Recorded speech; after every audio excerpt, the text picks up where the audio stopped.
মিতালি খাবার রেডি হয়ে গেছে নাকি?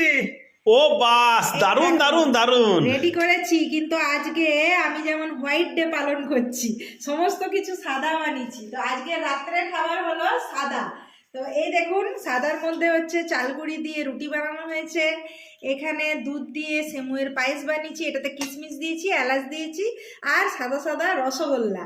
তো এবারে খেয়ে বলো আজকের মেনু কেমন লাগছে, খেয়ে বলো কেমন লাগছে। নরম নরম চালগুড়ির রুটি আর সঙ্গে হচ্ছে পায়েস। হ্যাঁ, অপূর্ব। তবে চালগুড়ি রুটি না খাসি মাংসের সঙ্গে যোগ আমি ওটাই ভাবছিলাম যে কখন ঝাল তোমার ঝাল মুখে খাসি মাংস। আহ! মানে তোমার মুখে ওইটা ছাড়া মানাচ্ছেই না। না না, এটা মানাচ্ছে। আরে সেটা নয়, যখন এক আধ দিন এরকম নিরামিষও খেতে হয়, আর সুইট ডিশ দিয়েও কিন্তু চালের রুটি টেস্ট নিতে হয়, তাই না? তো আপনারা কি বলছেন, মানে চালের রুটি দিয়ে সবসময় মাংস খেতে হবে এর কোনো মানে আছে? কাদের কাদের মিষ্টি দিয়ে পছন্দ হয় চালের রুটি, অবশ্যই কমেন্টে কিন্তু জানাতে ভুলবেন না।